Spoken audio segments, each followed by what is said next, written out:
altid glade, når de lover med hale? Nej, er det ikke. Er vi altid glade, når vi smiler? Nej.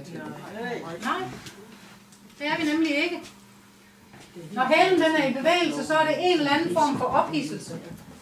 En eller anden tilstand af ophidselse. Positiv eller negativ. Og vi kan faktisk bedst sammenligne haleloven med vores smil. Det kan være ægte, eller det kan være påtaget.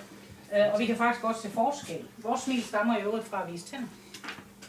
Og æbberne gør det stadigvæk. De prøver at skræmme andre væk, så viser de helt gebisset. Og så kommer de sådan ha ha ha. Ikke?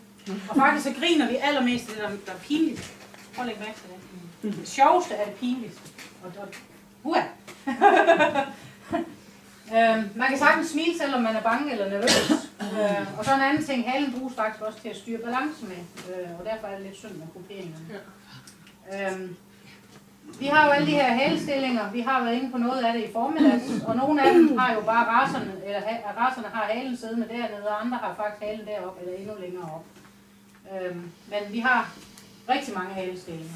Og generelt kan man sige om sådan typer med normal halestilling, hvor halen i afslappet tilstand er hernede, at når halen er heroppe, så er det en meget selvsikker hund.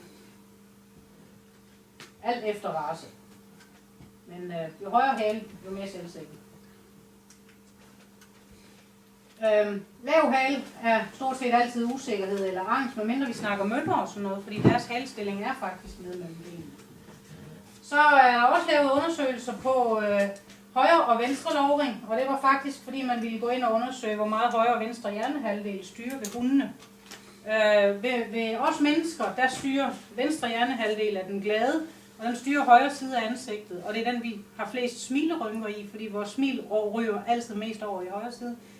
Og omvendt i venstre side har vi de mere negative følelser siddende. Og så lavede man en undersøgelse af hunde, som stod i en boks, jeg kommer tilbage til dig, og hvor man så havde kamera over dem, og så kom der hernede fra mennesker, de kendte, mennesker, de ikke kendte, hunde, de kendte, og hunde, de ikke kendte, og nogle katte og sådan noget. Og så filmede man dem, og tog vinkler på det efterfølgende, og fandt ud af, at når de er overvejende sikre, altså mennesker og hunde, de kender, går halen mere over til højre. De lover stadigvæk derover, men måske kun dertil, og dertil i højre side. Hvis de er mere usikre, så ryger halen mest over i venstre side, og knap så meget i højre side. Ikke sådan, at de kun lover i den ene side. Det kan nogle hunde også gøre. Nogle hunde kan være sådan kun den ene side. Ja. Men halestillingen kan jo også gøre race imellem hinanden, at de kan have svært ved at læse, ikke? Det kan det.